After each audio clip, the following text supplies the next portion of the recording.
Hello mga bro, magandang araw. Welcome back na naman sa ating mga video. Bale, ang ituturo ko sa inyo ngayon mga bro ay kung paano solusyon ang problema ng washing machine na mabagal umikot. Ayan. So, bale, Micromatic mga bro ang washing machine na ito mga bro. Ayan, bale sabi ng may-ari ay sa una daw ay okay. Malakas daw ang ikot. Pero kapag medyo tumagal na ginagamit pang laba ay bumabagal daw yung kanyang ikot. Ayan, ituturo ko sa inyo mga bro kung paano solusyonan yung ganitong problema ng washing machine. So kapag ganyan mga bro ang problema ng inyong washing machine ay ang unang suspect nyo dito ay i-check nyo yung kanyang belt. Baka maluwag na mga bro, yan.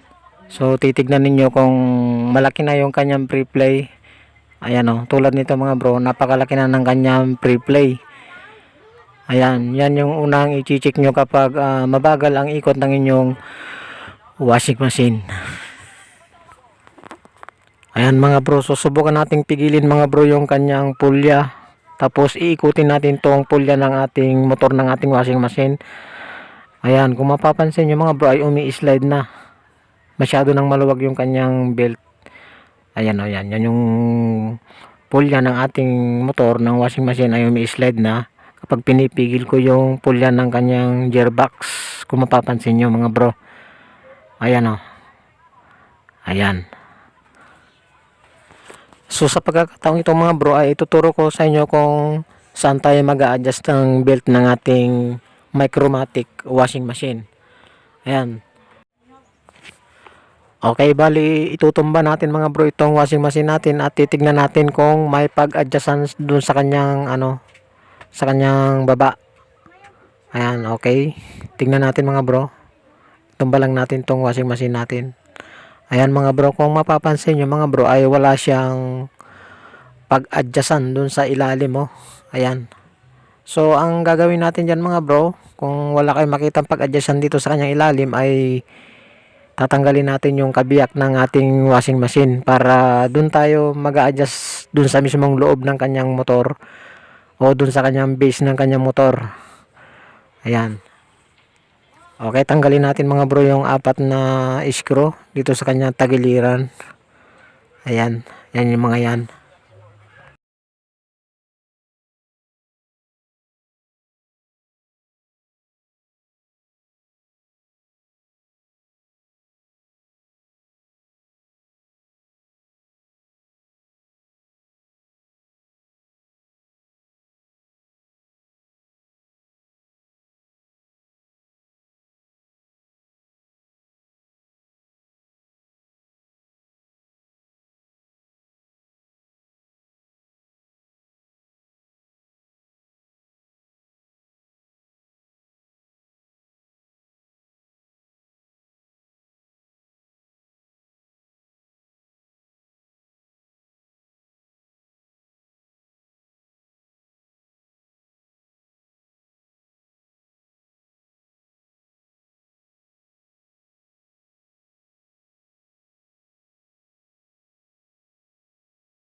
So ayan mga bro, bali natanggal na natin mga bro yung kanyang kabiyak. Bali ito yung base ng ating motor mga bro, tatlong tornilyo. Ayan, bali nandito yung isa mga bro. Ayan, tapos ang gagamitin nating pangkalas dyan ay yung 8mm na T-rings mga bro. Ayan, ito yung pangtanggal natin dito sa ating tornilyo sa ating base ng ating motor. Okay, tanggalin na natin.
So ayan mga bro, natanggalan natin mga bro yung tatlong tornilyo.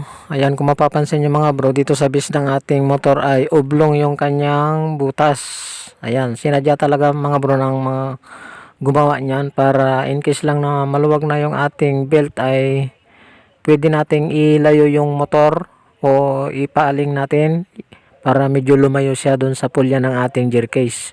Ayan, ipapaling natin mga bro palayo. Ayan, ganyan, tutulak natin tapos kakalsuhan natin mga bro yung bawat base ng motor natin. So bali ito yung pangalso natin mga bro. Ayan, kalsuhan natin yung bawat base ng ating motor.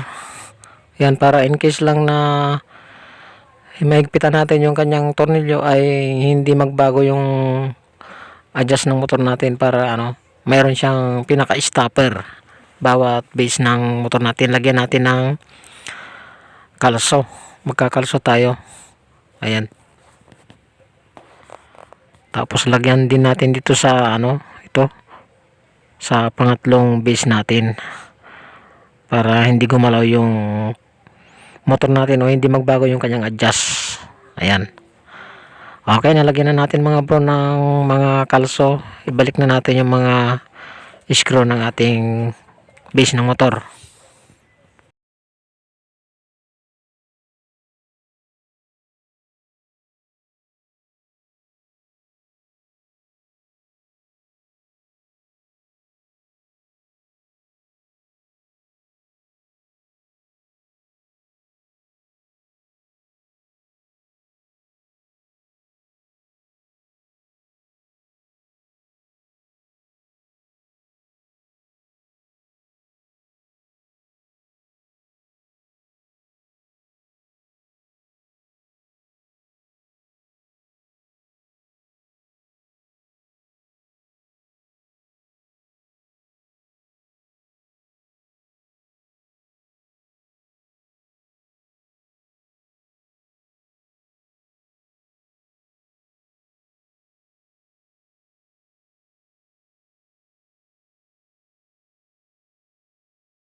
Okay mga bro, ibalik na natin yung mga tornilyo ng base ng ating motor. Ayan, babalik na rin natin yung kabiyak ng ating washing machine at susubukan nating testingin.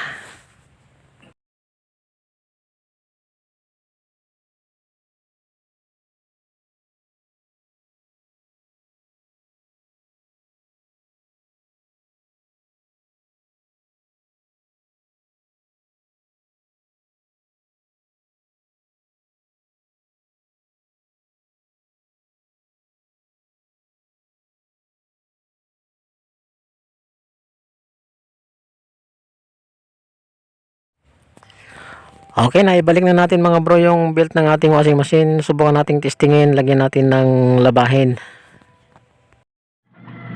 So yan mga bro, tinitesting na natin yung ating ginawang Micromatic na washing machine. Ayos na siya mga bro.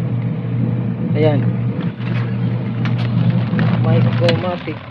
Yan. So, tingnan natin yung sana.